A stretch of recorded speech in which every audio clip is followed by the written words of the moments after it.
من الشیطان الرجیم بسم اللہ الرحمن الرحیم۔ آج اس محفل کا انعقاد آپ سب کی آمد اس لیے باعث سعادت ہے کہ آج 12 ربیع اول ہے اور یہ دن رسول اللہ صلی اللہ علیہ وآلہ وسلم کی ولادت کا دن ہے۔ مجھ سمیت آپ سب کی شرکت اللہ تعالیٰ قبول فرمائے۔ میں یہاں آج کا جو واقعہ ہمارے پاکستان کے صوبے بلوچستان میں مستنگ میں پیش آیا، جس میں 52 لوگ شہید کر دیے گئے، ان کے لیے بھی عقیدت کے ساتھ، ان کے خاندان کے ساتھ، ان کے لواحقین کے ساتھ اظہار تعزیت کرتا ہوں۔ پشاور میں بھی ایک چھوٹا واقعہ پیش آیا اور میں حیران ہوں اور پریشان ہوں کہ آج کے دن جب پورا عالم اسلام اور پاکستان میں رہنے والے ہر مسلک کے لوگ اس دن کو پیار، محبت اور امن سے مناتے ہیں، ایسے میں ہمارے وہ ازلی دشمن جو ہمارے اس خوشی کے دن میں بھی رخنہ ڈالنے کے لیے ایسی سازشوں میں، جسے میں بزدلانہ سازشیں کہتا ہوں، کہ چھپ کے ایسے وار کرتے ہیں جس سے ہماری معیشت سالمیت پر آواز اٹھے۔ لیکن بحیثیت قوم ہمیں ان لوگوں کو ایکسپوز کرنا ہے اور ثابت قدم رہنا ہے، کیونکہ جو قومیں ہوتی ہیں وہی ملک بناتی ہیں۔ بدقسمتی رہی کہ 76 سالوں میں بھی ہم نے بہت کچھ نہیں سیکھا جو ہم نے سیکھنا چاہیے تھا۔ یہ وہ پاکستانی قوم ہے جو چاہے تو سب کچھ کر سکتی ہے۔ مجھے کسی نے بتایا کہ جو ایمریٹس ایئر لائن ہے، جسے EK کہتے ہیں، آپ نے سنا ہوگا EK91، EK42، EK9۔ EK کیا ہے؟ میں سن کے بڑا حیران ہوں۔ EK کا مطلب ہے ایمریٹس کراچی، K سے کراچی۔ اس لیے کہ جب انہوں نے اپنی ایئر لائن شروع کی تو پہلی پرواز کراچی آئی تھی، پائلٹ پاکستانی تھا اور جہاز بھی PIA نے دیا تھا، اس لیے آج تک EK ہے۔ تو جس پاکستان اور پاکستانیوں نے اس ایئر لائن کو بنایا، آج وہ دنیا میں بہترین ایئر لائن تصور کی جاتی ہے۔ کچھ دنوں پہلے سعودی عرب کا ایک بڑا ڈیلیگیشن یہاں گورنر ہاؤس آیا۔ ان کے فیڈرل منسٹر مذہبی امور کے اور ایمبیسڈر نے مجھے بتایا کہ سعودی عرب کا پہلا اسٹیٹ بینک اور اس کا گورنر پاکستانی تھا۔ اسی طرح پھر مجھے کسی نے بتایا کہ 96 میں قطر، جو کہ آج فیفا ورلڈ کپ اور دنیا میں اپنی ایک نام اور نمود بنا چکا ہے، اسے بنانے والوں میں بھی پاکستانیوں کا بہت بڑا حصہ ہے۔ تو جب میرے پاکستانی بھائی دنیا میں کہیں بھی جاتے ہیں تو وہاں کے لوگوں کے ساتھ مل کر سب کچھ بنا دیتے ہیں۔ لیکن بس قسمتی میری کہ میرے اس وطن کے لوگ اپنے اس وطن میں رہ کر سب کچھ بن گئے، اچھا ڈاکٹر، اچھا انجینئر، سبھی کچھ، لیکن اچھا پاکستانی نہیں بن سکے۔ ہم دوسروں کے ملکوں میں جا کر تو بہت کچھ کر لیتے ہیں، کاش کہ یہ خیال یہاں رہنے والے پاکستانیوں کے دل میں بھی آ جائے۔ اور آج اس بات کے کرنے کا مقصد آج کا یہ اہم دن ہے جہاں یہاں سبھی لوگ موجود ہیں. میری وہ پارٹی جس نے مجھے گورنر نامینیٹ کیا، اس کے سربراہ ڈاکٹر خالد مقبول صدیقی بھائی موجود ہیں.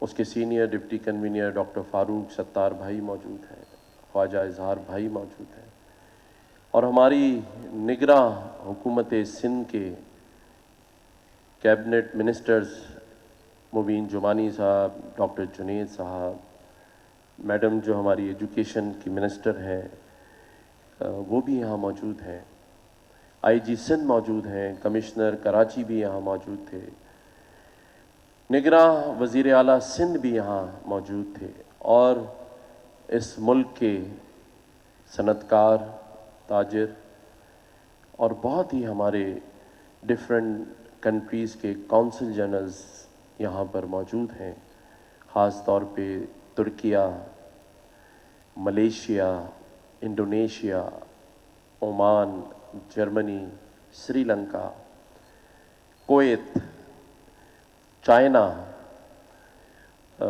دبئی، یو اے ای، یہ سارے لوگ یہاں ہیں.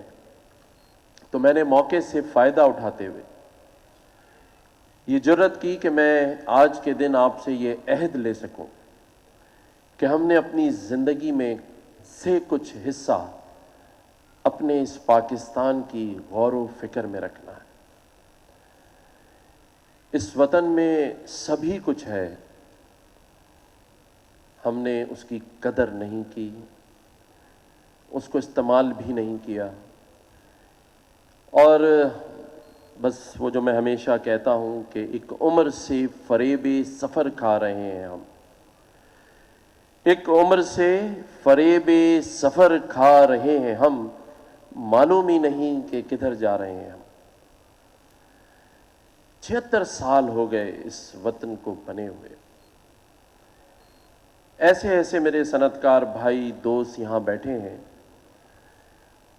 جنہوں نے جب اپنے کاروبار کو شروع کیا تو کچھ نہیں تھے، آج سب کچھ ہے اور کامیاب ترین ہے. تو پھر میرا یہ وطن کامیاب کیوں نہیں؟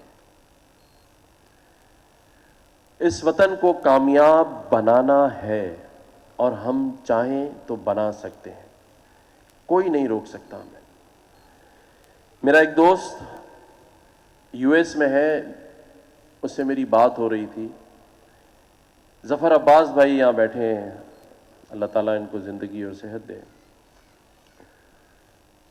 اس نے کہا کہ دنیا میں ایک شہر ہے، وہاں وہ گوروں کے ساتھ اور مختلف دوستوں کے ساتھ بیٹھ کے ڈسکشن ہوئی تو مجھے بتا رہا تھا کہ ہم یہاں بیٹھ کے کہہ رہے تھے کہ دنیا میں ایک شہر ہے جس کا نام کراچی ہے، اور یہ پتہ نہیں چل رہا کہ یہاں رہنے والے زندہ کیسے ہیں، کیونکہ نہ گیس ہے، نہ پانی ہے، نہ بجلی ہے، نہ روزگار کا اچھا انتظام ہے، اور 3 کروڑ لوگ رہ کیسے رہے ہیں اور زندہ کیسے ہیں؟ کیونکہ ان کے لیے ہم نے کچھ کیا نہیں ہے. شاید جو یہاں بیٹھے ہیں ان کے لیے پانی، بجلی اور گیس کی قیمت کا نہ تعین کوئی وقت رکھتا ہو اور نہ اس کا ہونا کوئی وقت رکھتا ہو، لیکن یہ 3 کروڑ کا شہر ہے. ہم تو شاید اس میں سے 3 لاکھ بھی نہیں. تو جو 2 کروڑ 97 لاکھ لوگ ہیں وہ زندگی کیسے گزار رہے ہیں اور ان کی زندگی کیسی ہے، اس کو ٹھیک کرنا ہے.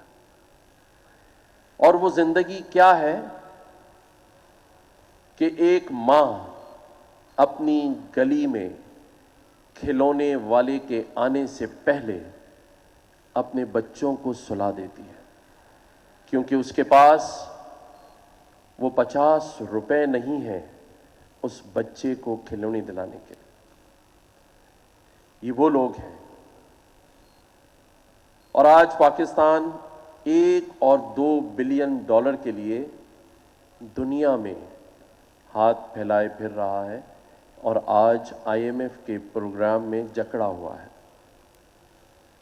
اور یہ سب ہم پاکستانی اپنی آنکھوں سے دیکھ رہے ہیں، لیکن نفسا نفسی کا عالم ہے، ایک دوسرے کو نیچا دکھانا ہے، فرقوں میں بٹ چکے ہیں، قومیتوں میں بٹ چکے ہیں، اور آخر میں سیاست میں بٹ کے 9 مئی جیسے واقعات کر بیٹھے ہیں، جہاں نہ مسجدوں کو چھوڑا گیا، نہ اسکولوں اور کالجوں کو۔ کب تک ایسا چلتا رہے گا؟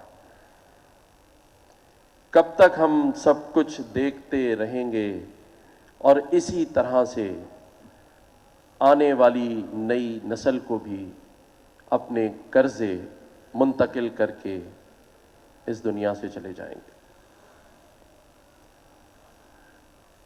اب بھی وقت نہیں گزرا، ہمارے پاس سب کچھ ہے، صرف ایک نظر اور اہمیت دینی ہے اس ملک کو، سب کچھ ہو جائے گا۔ ہم اپنے پیروں پہ کھڑا ہو سکتے ہیں، اور اس پیروں پہ جب کھڑے ہوں گے اس طاقت کا اندازہ ہی نہیں ہے ہمیں اپنے وطن کی عزت کا بھی اندازہ نہیں ہے۔ آئیں آج ہی سے، آج کے اس بابرکت 12 ربیع الاول والے دن سے عہد کرتے ہیں کہ ہر شخص جسے بھی اللہ نے صاحب ثروت، صاحب حیثیت بنایا ہے، وہ کچھ نہ کچھ اپنے اس وطن کے لیے کرے گا، جیسے میرا پیارا بھائی ظفر عباس JDC کر رہا ہے۔ آج جتنے انیشیٹوز ہم نے لیے ہیں ان میں ظفر عباس بھائی کا، ہمارے مولانا بشیر فاروقی صاحب کا بہت بڑا ہاتھ ہے، اور یہ وہ لوگ ہیں جو اپنے لیے زندگی نہیں گزار رہے، یہ اربوں روپے لوگوں سے جمع کرتے ہیں اور ان لوگوں پہ خرچ کر دیتے ہیں جو اس وقت پریشان حال ہیں، مشکل میں ہیں۔ پاکستان کی معاشی صورتحال آپ سب سے ڈھکی چھپی نہیں ہے، گو کہ سبھی لوگ اس طرف گامزن ہیں، خاص طور پہ یہ نگراں حکومت اور ہمارے ملک کے سپہ سالار آرمی چیف جنرل حافظ عاصم منیر صاحب کوشاں ہیں کہ جس طرح وہ سرحدی دہشت گردی کا مقابلہ کر رہے ہیں، اسی طرح اس ملک میں معاشی دہشت گردی کا مقابلہ کریں۔ معاشی دہشت گردی میں اس لیے کہتا ہوں کہ آج جو بلوچستان میں واقعہ ہوا ہے اسے معاشی دہشت گردی کا نام دینا چاہیے، کیونکہ جب جب پاکستان اپنے پیروں پہ کھڑا ہونے کے لیے آگے بڑھتا ہے اور ہمارے جو دوست ممالک ہیں پاکستان میں انویسٹمنٹ کرنے کا سوچتے ہیں، تو پھر یہ ازلی دشمن جسے میں بھارت اور انڈیا کہتا ہوں وہ سامنے آ جاتا ہے۔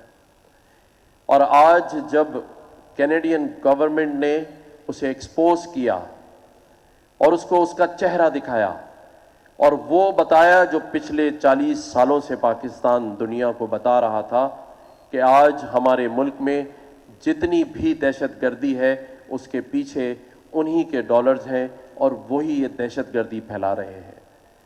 کیونکہ ہم کمزور تھے اور ہیں، اسی لیے ہماری آواز اتنی توانا نہ تھی جتنی کینیڈین گورنمنٹ کی ہے، اور وہ اب دنیا کو بتا رہے ہیں کہ ان کی سرزمین پر جو دہشت گردی ہوئی ہے اس میں را کی انوالومنٹ ہے۔ اور آج کا یہ واقعہ دنیا کی توجہ انڈیا نے اپنے اوپر سے ہٹانے کے لیے یہ واقعہ کیا ہے، اور آگے جب اس کی تحقیقات ہوگی تو انشاءاللہ پتہ چلے گا۔ لیکن ہمیں نہ مایوس ہونا ہے اور نہ اپنے حوصلے پست کرنے ہیں، ہم چاہیں سب کچھ کر سکتے ہیں، ہمارے پاس کسی ٹیلنٹ کی کمی نہیں ہے، ہمارے پاس اسی ملک میں ظفر عباس موجود ہے، ہمارے پاس اسی ملک میں حمزہ تبانی موجود ہے، ہمارے پاس اسی ملک میں